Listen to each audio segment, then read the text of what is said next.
Hello, welcome to the Fantastic Fiction at KGB reading series. Fantastic Fiction is a monthly speculative fiction reading series held on the third Wednesday of every month, hosted by Ellen Datlow and me, Matthew Kressel.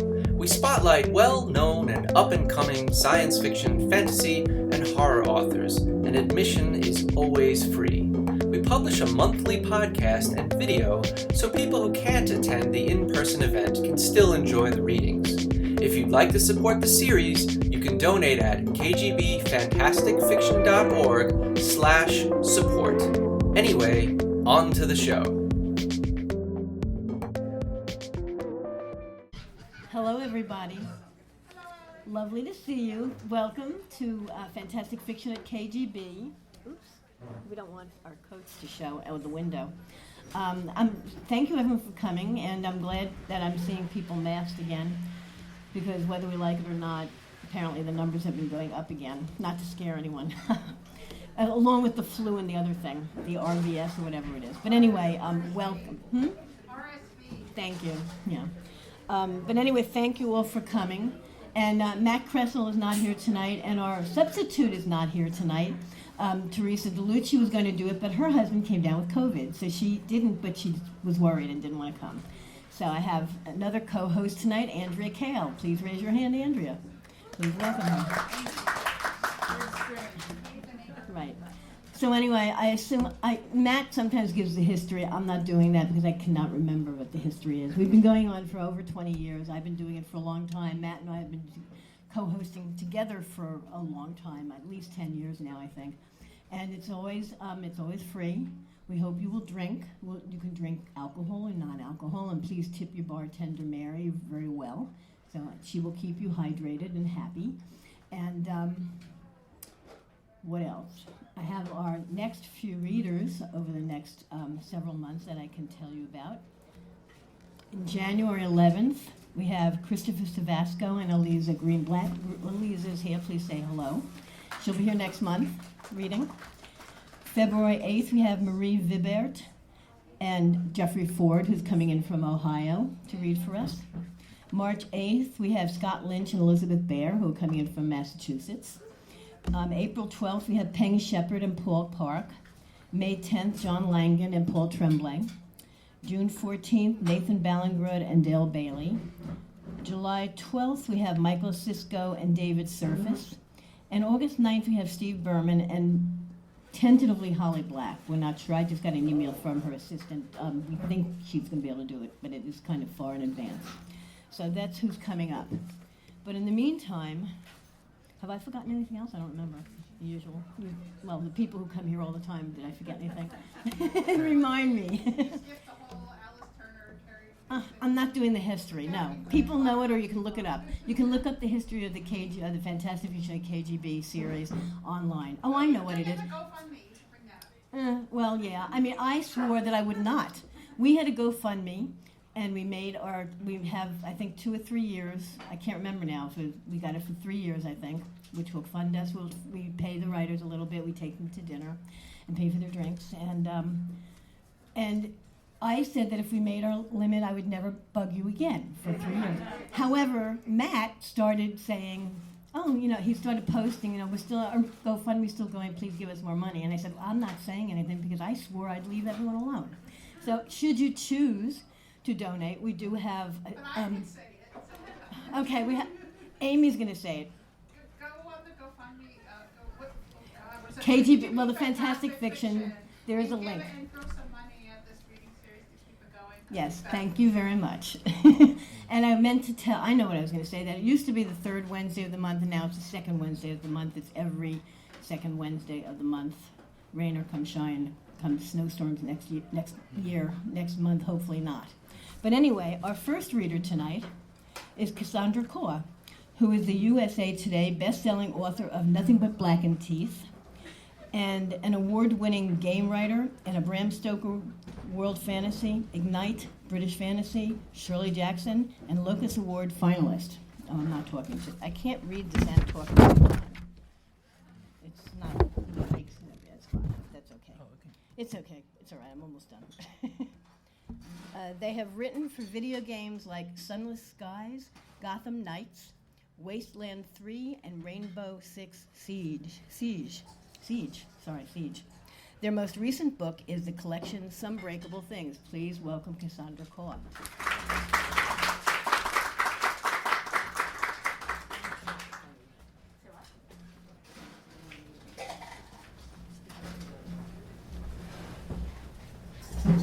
I've been knocking over everything this last week, so I'm terrified I'm going to destroy the bar. So a little bit of an introduction. Richard and I co-wrote a new novel that is coming out soon-ish. It's called The Dead Takes the A Train, and we are both reading chapters from it tonight. Mine is trigger warning, domestic abuse, verbal abuse, people being really not nice to one another in public settings. For once, there will not be any gore, which, if you know my work, is unusual. Anyway, this is a chapter cut from the finished book. It introduces a key character. Her name is Sarah. She is our protagonist's former lover, maybe sort of kind of, love interest. Anyway, very distracted by a flash. The party was on the rooftop of the firm where Daniel worked, and when Sarah arrived, it was in full swing. Waiters in white swanned between...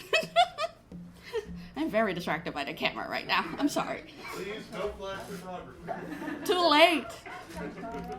Waiters in white swanned between the assembled guests, bearing silver trays mounted with delicate French pastries, with bacon smothered scallops, and with asparagus strangled in black caviar, with anything and everything that might be praised for its cost.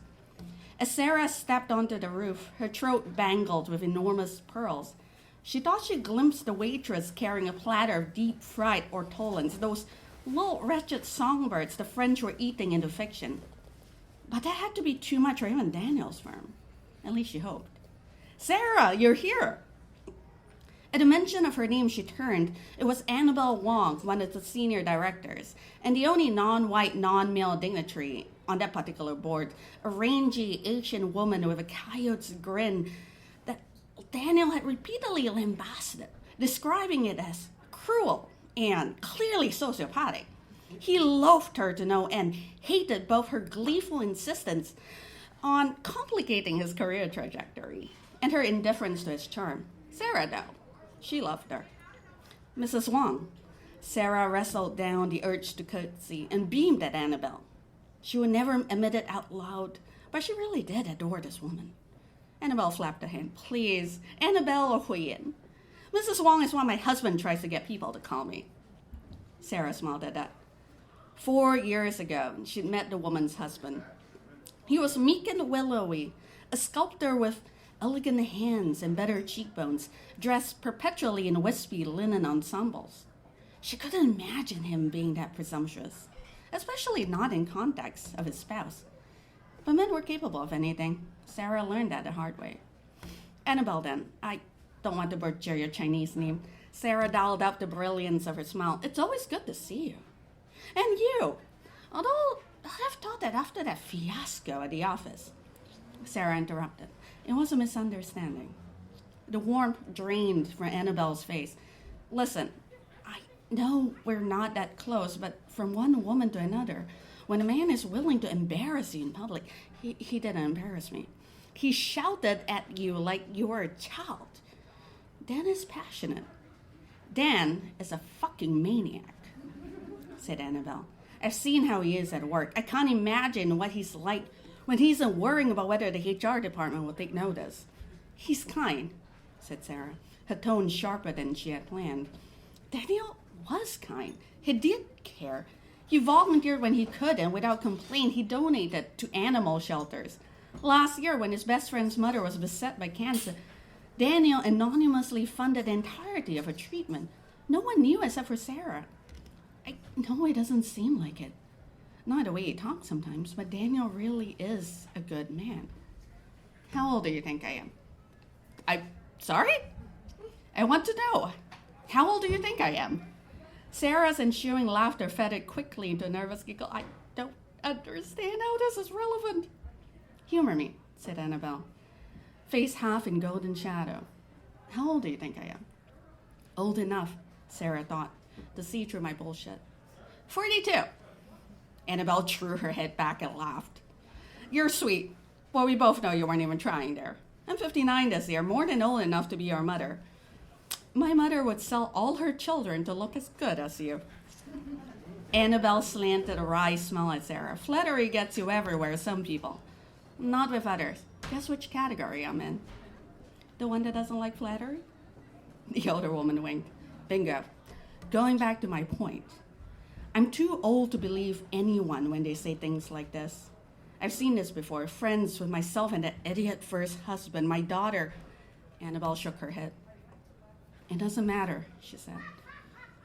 Sarah could hear, however, the story that Annabelle wouldn't put to words.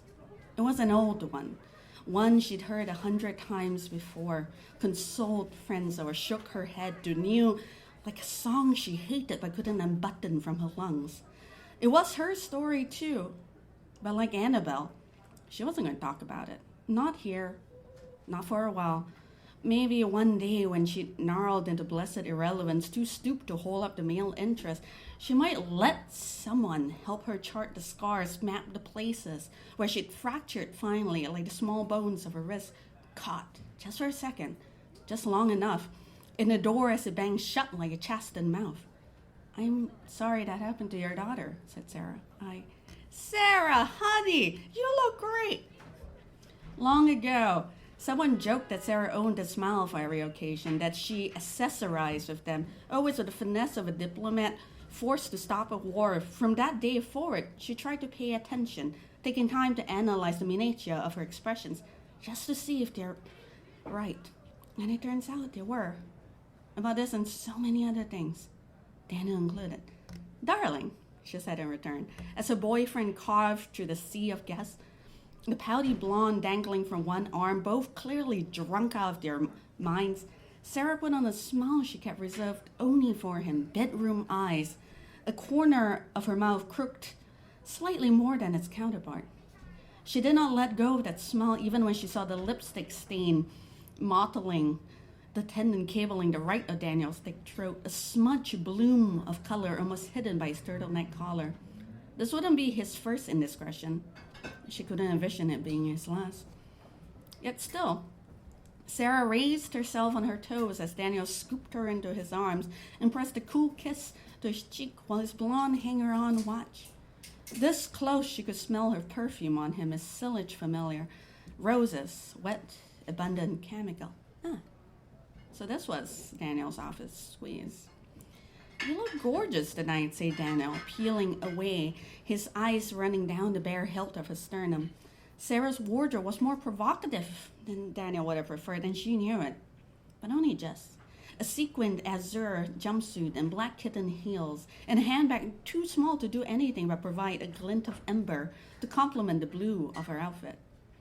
A bit risque for a company party, though, don't you think? Oh, please, said Annabelle, before Sarah could answer. Evelyn's barely dressed. Sarah looks like a nun in comparison. More to the point, what are you doing, Evelyn, on your arm instead of Sarah? We pre-gamed at a bar. Instead of drinking at an event with the open bar, Annabelle countered. The event with the free champagne, the expensive wines, the Jesus, we have too much money scotch. Look, said Daniel, I know what this is. You're worried I'm cheating on Sarah. But we're a modern couple. We're in it for life. And life's not exactly fun if we stick with the same routine over and over again. Sarah knows. Right, baby? God, you're so full of shit, said Annabelle under her breath. It's fine, really, said Sarah, schooling her voice for confidence, not wanting a confrontation.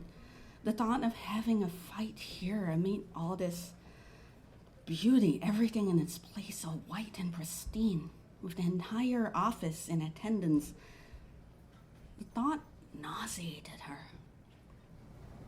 Or was it that Daniel said they were in it for life? Daniel's right, Sarah continued. We don't talk about it much, but we do occasionally pursue extracurricular activities together. Together? Annabelle repeated flatly. I'm not really willing to talk about my private life in public, said Sarah, willing Annabelle to drop the subject, to understand this wasn't personal. In spite of how her voice had ossified into something stern and unhappy, she liked Annabelle. With luck, the older woman would recognize this and would see Sarah's defense of Daniel as a slight against her the tenets of feminism. But a protective maneuver, because God knows Daniel was going to be a pissy little bitch about this later. Me neither, said Daniel, roping an arm around Sarah's shoulder. No offense, Annabelle, but step off. It's not like we talk about the fact you took a child groom for your third husband. Sebastian is 49, said Annabelle. And you're what, 100? As Daniel roared with laughter, something in Sarah broke. It was just so petty, so small-minded, so fucking crass to weaponize Annabelle's age against her. Time wasn't something any of them could help. People grew old. Plus, Annabelle had aged spectacularly, at least to Sarah. And having that go unacknowledged because Daniel was too drunk to come up with something better as an insult, it felt stupid and it felt embarrassing. It was terrible. If Daniel was going to be an asshole, he could do them all a favor and actually try, instead of being such a child about it all. Shut the fuck up. Sarah regretted it the moment the words left her, although not enough to back down. She torqued away from Daniel's arm and stared at him. I've been wasting my time. The thought gonged through her clear as a bell denoting last call at the bar. He was handsome now, but that wouldn't last forever. Sarah could see where his cruelties, his sneering would creep his face, and how an elasticity had gone from his skin. The flesh would sag and puddle into the visage of a bitter old man who never loved anything but himself. Sarah, baby, this isn't you. Oh, fuck you, said Sarah, relishing how her mouth pistoned around the consonants, the bite of them, their guttural sonics. To both her delight and her dread, Daniel recoiled. Later, no doubt, there would be a reckoning. But it was already inevitable, so why the fuck should she care? Sarah damn well could choose her own road to damnation. It's exactly me. Daniel untangled from his blonde, expression taking on its salesman polish. Let's talk about it at home. No. Sarah spat the worldly smell. Sarah, said Daniel, voice brittle as a smile. She said no, Annabelle cut in, her voice cool to glacial warning. What fucking part of that didn't you understand? This is a private matter at a company event, said Annabelle. Daniel clenched his jaw hard enough for the muscle underneath to shiver, which is why we're having the rest of this conversation at home, away from the party. He took a step towards Sarah, who skidded out of reach. Daniel was angry now, she could tell. Still wasn't enough to diffuse her own fury. In for a penny, in for the goddamn pound. Annabelle strode into the space that Sarah had vacated, 5'8" of wiry muscle to Daniel's quarterback bulk. She jutted her chin at him, challenging the cock of her hip, and Daniel, he actually growled her in reply. This isn't your business, Annabelle. Oh, fuck that. You're being an asshole in company at time. Of course it's my business. It's my job to see if the junior... Annabelle grinned around her words as she said it, made it clear in the enunciation precisely what she thought about him, which was nothing at all. Executives are worth keeping around. Frankly, I'm beginning to have doubts about you. My performance evals are immaculate. Yeah, but you're still a little shit. Annabelle replied breezily, slanting a wolfish smile at Sarah. Hey, look. Sebastian and I don't mind taking in Trey sometime. God knows he owes me for the amount of cats he made us foster fail over the last 5 years. We've got a guest room. The light main antiques of them all garbed them in gold. Rafted by his hair, Daniel's eyes reflects Amika in the shadow. He seemed powerful, but as he adjusted his stance, Sarah was reminded of the fake houses on every stage set, intended to impress but otherwise hollow, purposeless. Fake. Daniel was hollow. Everything about him denuded now. What felt like 15-year curse was hollow. And Sarah felt like she was waking up half drowned but conscious again, gasping for air, choking on how much she hated that she paid those years in. I think I'll take you up on that. Sarah? Daniel asked. Goodbye, Daniel. Her joy singed her with its unexpected intensity. All Sarah could think about then was how grateful she was for the universal bond between women who had suffered, women who had survived. She wasn't alone here. Annabelle knew the road Sarah would take. It would be a long one, but it'd be okay. There were others there, marking the landmarks, the footpaths, the ways to recovery. It would be okay, she told herself, turning on a lean heel to escape back into the crowd, confident this was over. Then, pain. Whistling up her left arm, corrosive in how it ate at every other thought, until there was nothing but awareness of its presence. Sarah gasped, conscious mind and brain stem finally aligning in its understanding of her circumstances. Daniel had her wrists in a hand and was squeezing so hard at the bones that splintered already, barely beginning to heal from when they crushed him in the door and pressed down with his weight until she begged him to stop, shrieked in his grip. Baby, you're not going to let our relationship go down the drain like that, are you? And Sarah couldn't breathe. Daniel was rolling her bones in his palm like he was trying to puzzle out if there was an angle from which he could break them completely, and her head swam. Everything in her emptied to make room for the pain. The fairy lights became flashes of orange upon velvet, and Sarah needed to find some way to keep breathing as if it hurt. Everything hurt. Daniel, it was Evelyn of all people who spoke up, although every word quavered on the way out. Come on, she doesn't look like she likes a shut up, bitch. I'm calling security. Annabelle's voice clipped and angry. Over what? Me holding her wrist? He snaked her arm up, eliciting a thin cry from Sarah. You're hurting her. She's delicate. What do you want? Jesus, fuck, security. It's okay. Sarah exhaled her words, trembling. At her release, the pressure on her wrist lightened, enough for some semblance of rational thought to cohere, although it was ultimately pointless. The pain had recessed any desire for mutiny, left only an animal instinct to please and flatter so as to evade any resumption of her previous torture. Daniel's right, she said. I can't believe I'm hearing this. We're going to go home, said Sarah wincingly. And we're going to talk through this, because that's what you do when you're in it for life, right? Yes, exactly, baby. Sarah forced a smile into place, one she had way too much cause to use as of late. And that's it.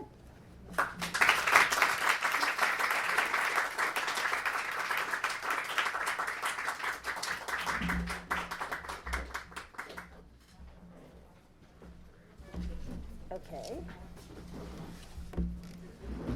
We're going to take a 10-minute break. Please drink, enjoy each other, talk to each other, and we'll be back in about 10 minutes. Thank you.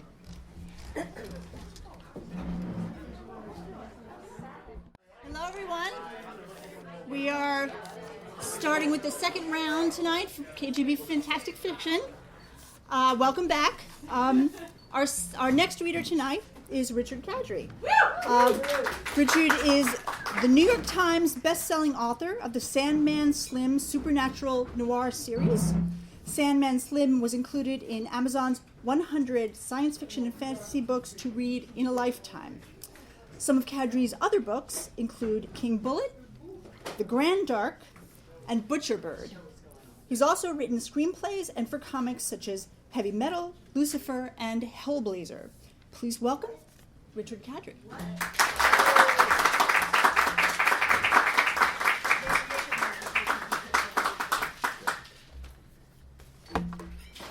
Hi, thanks for coming out tonight. Oops, can I fit here? Let's see, there we go. Yeah. We're both reading from The Dead Take the A Train tonight, and I'm reading a section that follows Cass's, and it concerns another character named Julie, who is a best friend with Sarah. This section might run a little over 20 minutes. Is that okay with people? All right. Here we go. Julie's latest intern, Brad, was a tall, pale slab of Midwestern beefsteak with a Clark Kent curl of hair over his forehead. He was good-looking, Sears catalog hunk of handsome, but born too late to be its all-American centerfold. In short, he was exactly the kind of man that normally made Julie run screaming in horror. However, Brad got them in places that would have spat Julie out before her first hello. In this case, it was the lobby of the austerely gorgeous Arturia Estate high-rise in which their quarry roosted. The doorman barely glanced at Brad, but gave Julie the once-over. Like Brad, he was as white as can be, early 20s, and from his carriage supremely resentful of the red-white velvet uniform he was required to wear behind the black marble check-in desk in the lobby. After Brad explained that they had an appointment on the 40th floor, the doorman glanced back at Julie and said, "I don't know, man. The buses are clear. You need an official appointment to get in." Brad gave him a sunny smile. "I understand completely. That's what we told him. I said, this is going to be a problem for the doorman. But our client, he doesn't want a paper trail." Julie nodded, desperately wanting a cigarette or an extra 100 to bribe the doorman with, but money was out of the question, so Brad was their best chance in. If he couldn't do it, it was time to start kicking doors down, the thought of which gave her the smile for the first time that day. Brad leaned an elbow atop the black marble counter and brightened his smile a notch. Had Julie not known he was a dark magic statistician dreaming of when he could domesticate the stock markets, make them bark and bellow at his behest, she'd have thought he was on the fast track to Congress, or hell. Either way, the smile found its mark. "Hey, help us out, okay? We promise it won't be more than a half hour," said Brad. Finally, the doorman smiled, thawing under the weight of Brad's gaze. "Fine, okay, sure, just don't break anything." He jounced his chin in the direction of the vestibule, softly lit at amber. It surfaces the same luminous black marble as the counter. Julie could see the bronze edge of the elevator frame and a hint of old-world curlicues rising like the tines of a crown. The doorman said, "Call the elevator down for you. Don't touch any buttons. If you do, you're going to get stuck, and that's my ass." Julie nodded. "Hands off everything. Got it." Brad reached over the counter and fist-bumped the doorman. "Thanks, man." Julie turned away so she could roll her eyes in private. Quickly after, the two filed into the elevator, its doors sliding noiselessly open for them. Tinkly bossa nova played as the elevator began to move. "Thank fuck," said Julie. "What?" "Thank fuck he listened to you. I was about to go Grizzly Adams on him," Julie mumbled. Brad frowned. "You could have just messed up his memory." "It's what I mean, dumbass," Julie frowned. "I don't punch the help. I save that for bosses. But really, though, stick with me, Brad. Don't make silly assumptions, and you're going to get good at stuff." "You think so?" "I know it," said Julie, trying to calm him down. "But you got to pull the stick out of your ass first." Brad beamed firmly. "Remove stick from ass. Got it. We cool?" "Like Santa's elves eating ice cream in Alaska." "Awesome." Julie hated having to babysit Brad on their jobs, but he was still learning, and he was the best intern she'd ever had. His pretty boy face aside, she didn't want to lose him. "Now, do you have any questions about the formalists?" "Not really. I read up on them," Brad said. "They're pretty simple, right? They have mimetic reproduction, they nestle in people's brains, first controlling and eating their dreams, then their thoughts. When they suck the brain dry, they eat the rest of the body. Oh, and they're spawned as that creepy thing where they can imitate the sounds made by the last thing that their parents ate." Julie nodded, impressed. She said, "But this one is different. It's giving out the information it extracts from its victims' brains." "I didn't see that in the books," said Brad, puzzled. "It's not in the books. It's not anywhere. They don't do it. Only this one does." "Is it working for someone?" Julie shrugged. "Who knows?" "Why? For money?" Julie looked at him, surprised by the question. Why does anybody do magic in New York? It's not about money. Someone is making bank off this kind of information, but that's not our business. We're here to kill it dead, and only that. "I know where we're here," said Brad defensively.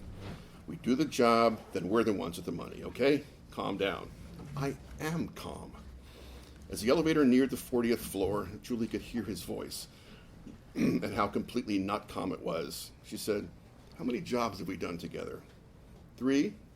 "See, we're a team," said Julie, giving him a light bro punch on the arm. "I know I've been hard on you today, but it's an important gig. Would it help if I apologized?" "Only if you meant it." Julie didn't say anything for a minute. Then, We'll get drunk after this, on the good stuff. My treat. Brad looked at her. That's your apology? Pretty much. I'll take it. Julie snapped her fingers and a suitcase strobed into view, clattering onto the floor beside her. A vintage case with bronze caps and burgundy leather. Brad stared at it. What's that for? Backup. Backup for what? In case Tyler lied about the job and is out to fuck us. Pale Brad went even paler. Wait, I don't understand. The elevator dinged, saving Julie from further conversation. All right, look sharp, she said, slinking out into the hall. No one was there, thank God. The faint astringent reek of cleaning fluids suggested the janitorial crew had already made their rounds, so there weren't going to be any civilian casualties. Yet. Julie breathed out. She could taste the formless. Julie could tell it was there. The air seemed filled with effluvium. She swallowed hard against her own revulsion. She really wished she had some vodka. Can you sense it? She whispered to Brad. You're the psychic, not me. We'll work on that. Well, said Brad, let me take over this part, okay? I checked out the building dimensions before we got here. The floor layouts are identical after the 38th floor, so I can run the numbers. His monologue deliquesced into chanted mathematical jabber as filamentous gray light seeped from him, billowing outwards, tinseling the bare, sleek furnishings and the pearl pale walls. Despite herself, Julie was impressed. The sophistry of his spell-working was beyond her. She could try for a lifetime and never come within range of anything so delicate. No, her magic was as blunt as she was, raw, ballistic energy. Most days, she wore her simplicity as a badge of honor. Today, she was jealous. The light kept spreading, but its increasing volume did nothing to winnow down the emptiness of the hall. At best, it provided contour, a color other than the pale fluorescent. Julie chewed a break in the meat of her thumb and let blood drip onto one of the glowing fibers. Binocular vision granulated into something like sonar, something not quite real. Julie's awareness splintered along the ligature of her intern's spell, 1,000 radiant sensory points. Her skin buzzed. Nothing. Just basically nothing. Every few seconds, Julie could almost, but not quite, discern a skittering at the periphery of her regard, as though of spider legs withdrawing from a fire. A sensation that she was being smiled at. How are we doing, Brad? Anything definite yet? There's something. I can sort of feel it, but it keeps moving away. Keep working, big guy. I have faith in you. Really? You're the man, Brad, hoping to calm him down. Find the formless and I'll buy you a balloon. Before he could say anything else, the light abruptly converged into a single beam that flickered then shot forward along the ceiling towards them. Almost at the same time, Julie heard weight and mass develop in the vents above the tiles. Heard the metal creak as that unseen threat. No, this isn't how it works, babbled the last clot of good sense in Julie's head. And fuck you, Tyler, fuck you. The ceiling was beginning to flake apart. It was distending like an infected belly, and holy hell, Julie was glad she had the suitcase. What erupted from the vents, arms everywhere, human arms, so many of them, starved to sinew and wattled skin, definitely had familial ties with your basic formless. But what it was definitely not typical, and what this job was a mistake. And one way or another, this was not going to end well, and Julie understood all of this before Brad began to scream. Shit, said Julie, as everything went exactly to hell. What got to Julie, what she knew would resurface in her dreams, was the thing's guileless face. Its glistening, peeled grape face with eyes too widely spaced and the mouth too big. Just smiling at her, serene. Julie concentrated, pulling all her strength and energy into her midsection, and gave out one wordless scream. A golden bolt of energy shot from her straight at the formless. She sagged against the wall, exhausted for a second, as the light shredded off a dozen of the creature's arms. But not enough. Not nearly enough. Brad froze on the spot. Julie tried to grab the idiot, but the formless shot toward him. She almost got his arm before the creature pulled him into a swaddling embrace, fingers hooking into his ears and the nooks of his mouth, prying his jaws open. It palmed his brow and gripped his hair, tugging in every direction until his hands were clutching sheafs of blonde follicles. Its arms split along the tibia, then the grains of its marrow, until there was a forest of them tendriling over her intern's eyes, trying to worm around the organs, through the apertures and into his skull. Brad had stopped screaming as he was now choking on the formalists. But the thing's smile, Julie couldn't look away from it. Or maybe Julie was lying to herself. She had no way of knowing, not now, not while her intern was going into seizures, his convulsions sending him sprawling backwards atop a hallway table. Flowers gouted through the air as he thrashed over the gleaming wood. A crystal vase shattered on the carpet. "Fuck you, Tyler," Julie whispered under her breath. No part of her was shocked at Tyler's treachery, but the depth of it surprised her. Up until this point, she'd assumed her longevity was of value to him. Apparently not. Maybe he'd found someone willing to do his dirty work for less. Or was he just stupid? Brad went slack, a thin rill of drool snaking down his cheek. There! That was her window. Julie exploded forward. She slammed the suitcase down against the wall. "I'm sorry, Brad, but this is really gonna hurt." Julie rolled up her sleeves and counted her way up thorns embedded in her forearm until she hit 7, then reached in and yanked. Barbed wire magic, in one way or another, had been around for centuries, a sacrosanct practiced in its original form, until kings and cartels realized pain didn't have to be holy. It merely needed to be obliterating. Still, you needed the right temperament, the right volume of don't give a fuck in your soul. Otherwise, it was pointless. Luckily, Julie was dysfunctional in all the right ways. She tore the barbed wire from her arm, blood and tattered muscle and strands of warm fat spraying the wall. Pain shot through her whole body, almost slippery, and she gasped as her vision burned white along the fringe. But she knew this was the price, understood that this was what she had to pay, and that in this world, nothing came for free, especially not miracles. Julie twitched the wrist of her uninjured arm, and the barbed wire went rigid, thickening to a toothed obsidian blade. She brought it down on Brad's chest. The fabric of his sternum parted as easily as his Pendleton shirt.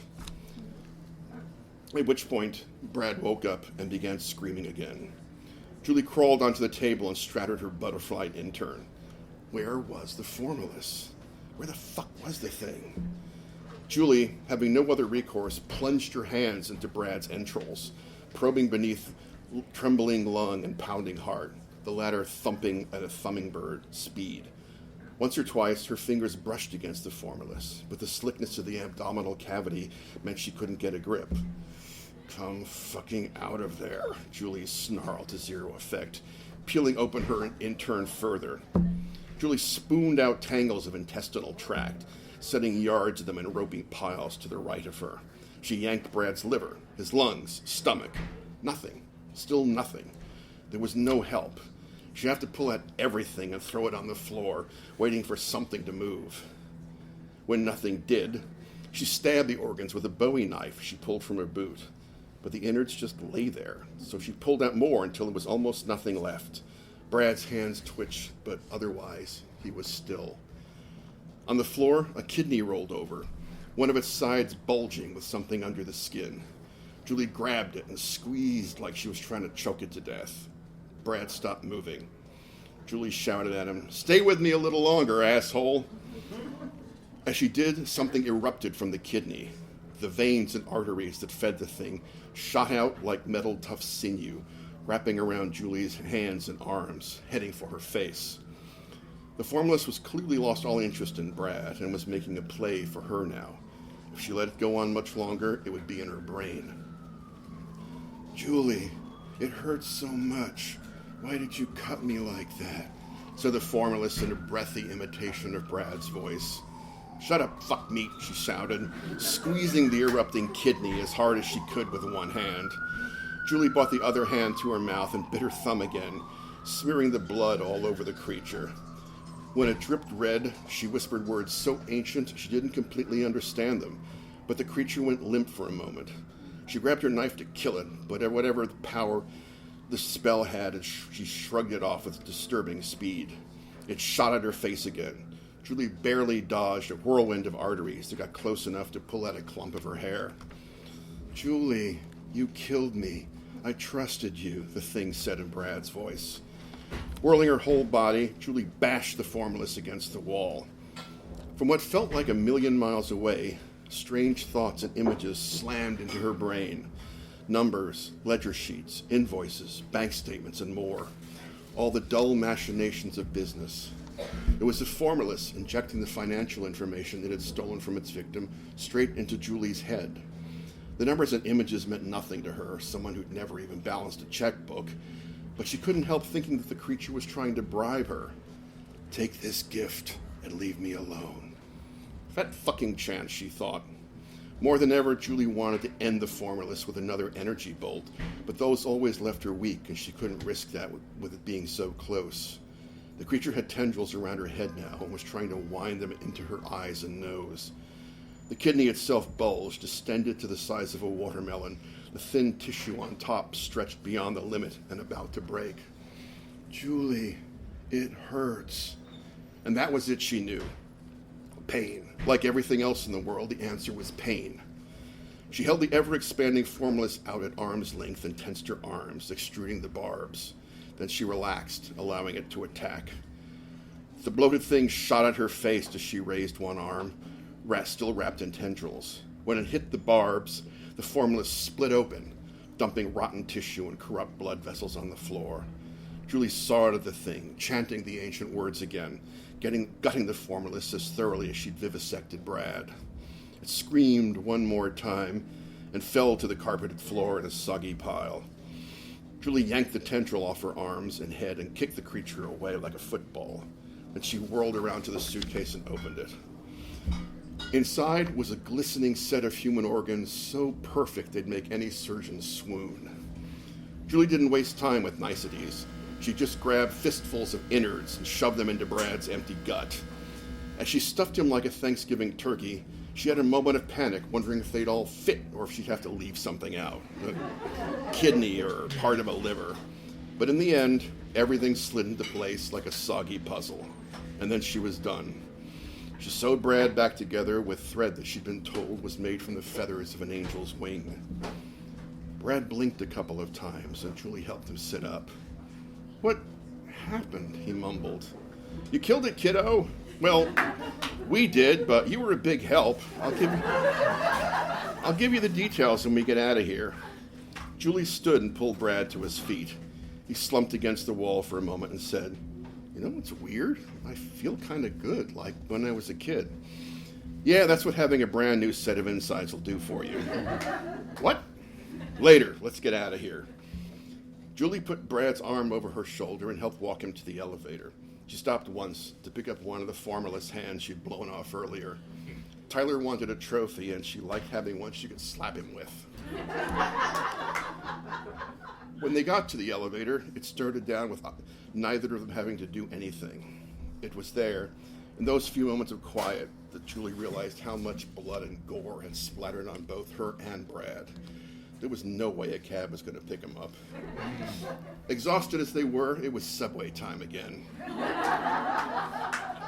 Fortunately, there was no one in the lobby but the doorman. He took one look at them and rushed over. What the fuck happened up there?" Julie shrugged. "We might have knocked over a table."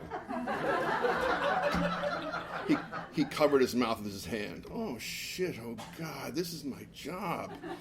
As Brad leaned against the counter, Julie raised a hand to the doorman. "Not necessarily."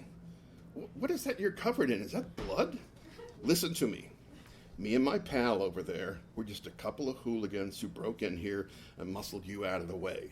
There was nothing you could do about it. Got it?" "I'm so fired. I might go to jail." "Oh, there's just one more thing, and you have no idea how sorry I am about it." "Oh, God, what did you do upstairs?" Julie pulled back her fist and punched the doorman in the face. He fell back and landed on his ass. Julie helped him up. "I'm so sorry. I never hit the help, but you needed a black eye for the story to work." "That really hurt." "I promise you 100% that I'm going to make up all of this to you soon." The doorman went back to the desk and leaned on it heavily. whatever. Julie pulled Brad to the door, saying, "I owe you." "Just go away, crazy lady," said the doorman. So she did.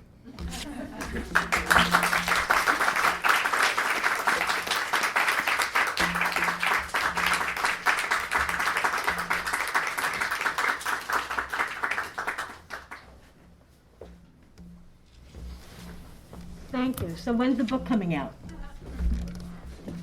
Did you tell us when the book was coming out? I can't remember. We don't know. Next year. Okay. Well, next year. Good. Okay. He narrows it down. And the title again is? The Dead Take the A Train. Okay, The Dead Take the A Train. So look for it. It's coming from Nightfire, yes? Yes. Good. And thank you all for coming. Hang out. You don't have to leave if you don't want to. And drink. And see you next month.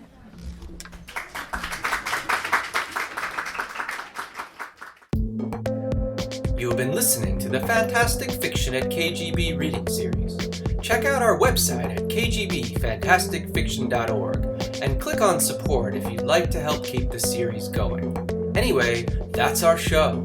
Thanks for listening and see you next month.